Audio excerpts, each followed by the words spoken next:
Bab 3760-3761. Roh pedang beraksi. Dalam seketika, pemuda itu telah membuat keputusan dalam hati. Wahai adik seperguruan, larilah dengan cepat, serahkan orang-orang ini padaku. Setelah teriakan keras itu, badannya tidak hanya berhenti berlari, sebaliknya malah berbalik arah, menyerang ke arah si botak. Haha, anak ini pasti sudah gila. Melihat pemuda itu berani berbalik arah, orang-orang dari Villa Lixing pun tertawa lepas. Kalian jangan menindas berlebihan, apakah sungguh mengira lembah bintang tidak berdaya pada kalian? Kedua mata pemuda itu merah total, sambil berteriak, reiki dalam tubuhnya menyatu seketika. Tangan menggenggam pedang panjang, dengan ujung pedang diarahkan ke para kultivator Villa Lixing, dia mengeluarkan teknik terkuat yang pernah dipelajari. Cahaya reiki terpancar ke segala sisi, energi pedang memenuhi area hutan, menyerang ke semua orang yang sedang mengejar layaknya meteor jatuh. Teknik itu menciptakan guncangan besar di langit dan bumi. Cari mati. Raut wajah 8 kultivator Villa Lixing pun berubah. Tak disangka pemuda itu bisa mengeluarkan jurus sekuat itu saat menggila. Mereka terpaksa harus menghentikan langkah demi menangkisnya. Kakak seperguruan pertama. Melihat pemuda itu berbalik arah untuk mengeluarkan jurus pelatihan mutlak, kultivator pria dan wanita yang berlari di depan sangat terkejut. Jangan pedulikan aku, jangan menoleh kembali, ingat harus melarikan diri secepat mungkin. Teriak pemuda itu dengan keras, pedang dalam genggaman tangan tidak berhenti mengeluarkan cahaya terang, menghadang datangnya 8 kultivator musuh dengan sekuat tenaga. Sebelumnya akulah yang salah mengambil keputusan hingga membuat kalian dalam bahaya. Kali ini, biarkan aku membukakan jalan hidup untuk kalian meski harus pertaruhkan nyawa. Bagai sebuah dinding pembatas, pemuda itu mengeluarkan semua tenaga dalam tubuh untuk menghadang musuh yang datang. Melihat cahaya pedang menyambar kemana-mana, Erikin yang berada di balik semak-semak sedikit memejamkan mata. Pemuda itu memiliki nyali yang sangat besar, berhasil membuatnya merasa kaget. Dan jurus pedang yang digunakan pun termasuk luar biasa dalam dunia ilmu dewa.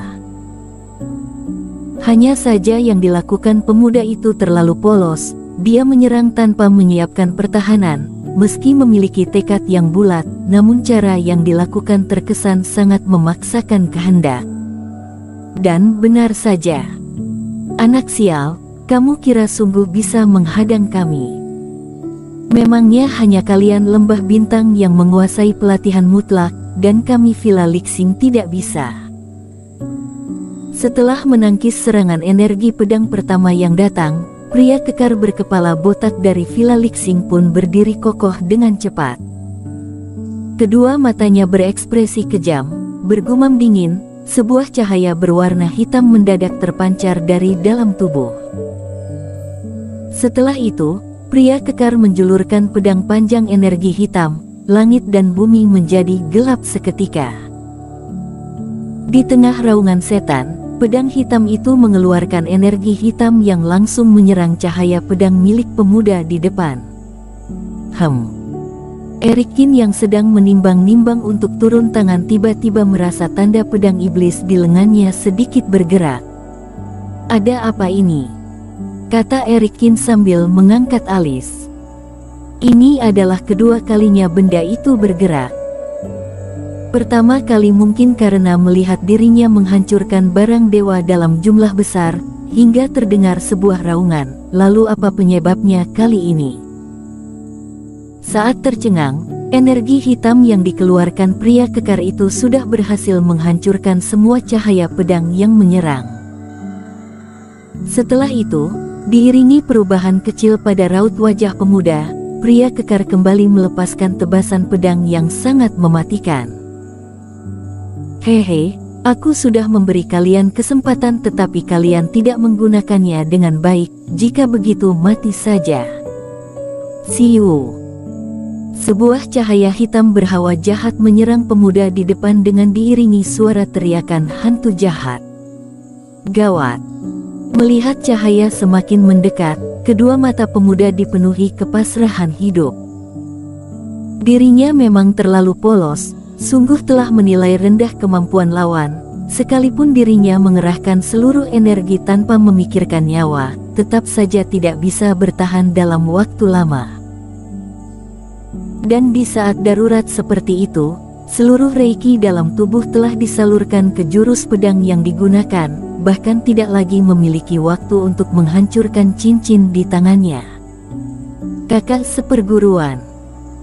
Kedua adik seperguruan di depan berwajah pucat melihat kejadian itu, mereka berteriak memanggil sekuat tenaga. Melihat pemuda itu akan segera mati di tangan si botak. Sebuah cahaya terang yang menyilaukan mata melintasi langit dan bumi, datang dari jarak yang cukup jauh. Dalam sekejap mata, cahaya kuat itu membelah cahaya hitam menjadi dua bagian, lalu menyerang dengan cepat ke arah pria kekar itu. Sesaat setelahnya, mata si botak terbelalak, ekspresi wajahnya kaget bercampur kacau, memaksa diri menundukkan kepala, dengan kagetnya menyadari dirinya sendiri telah terbang sejak awal. Hanya saja, leher dan badannya masih berada di bawah, yang terbang hanyalah kepala. Apa yang terjadi? Jelas-jelas aku hampir berhasil membunuh pemuda dari lembah bintang, lalu bisa mendesak dua orang yang tersisa menyerahkan semua energi bintang fajar yang ada. Alhasil hanya dalam sekejap mata saja, kepalaku malah dipotong oleh sebuah cahaya pedang yang entah datang dari mana. Baru saja memikirkan hal itu, rasa sakit datang bagaikan sungai deras. Pria kekar langsung memejamkan mata, kepala itu pun terjatuh ke bawah. Ada yang menyelamatkanku. Si botak sudah mati. Pertarungan yang sudah pasti akan kalah itu malah terselamatkan berkat cahaya pedang dari belakang. Kakak seperguruan. Di sisi Villa Lixing, suara berisik mulai terdengar. Dua kultivator langsung terbang menghampiri dan memindahkan mayat si botak. Siapa itu? Keluar. 5 kultivator yang tersisa pun mengeluarkan pedang dengan kaget, melihat ke arah datangnya cahaya pedang. Saat ini, jangankan orang-orang di sekitar, Erikin pun sama sekali tidak menduga semua itu bisa terjadi.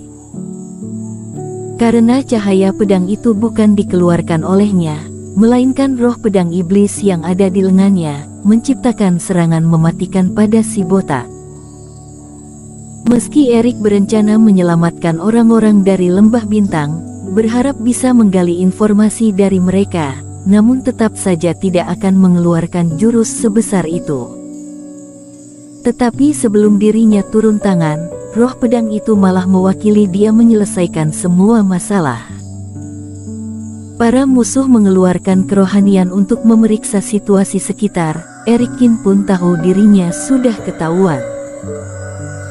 Setelah menggelengkan kepala, badannya berubah wujud, lalu mendarat di hadapan semua orang. Ternyata hanya seorang kultivator fase penilaian tahap awal. Melihat Erikin, para kultivator Villa Lixing semakin terkejut.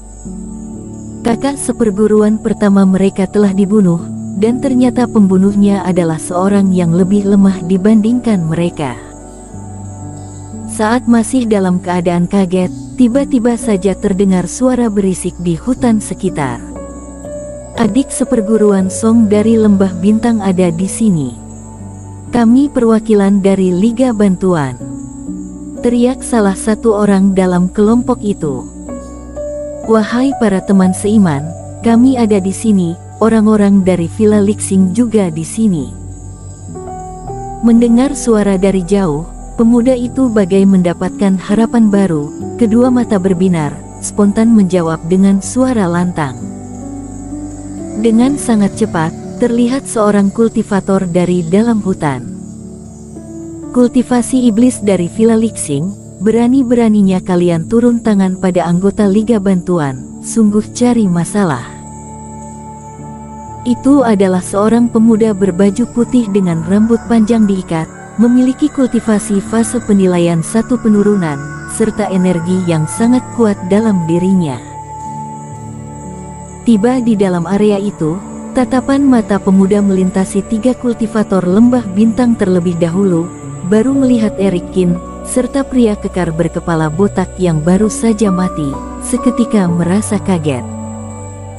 Pada akhirnya, dia melihat ke arah beberapa kultivator yang raut wajahnya sudah berubah, lalu bergumam dingin.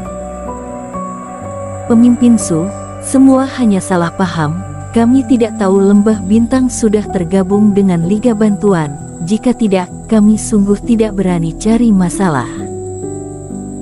Meski pemuda itu hanya sendiri, namun 6 orang dari Villa Lixing tetap saja terlihat ketakutan, seolah sangat tunduk padanya. Bersambung.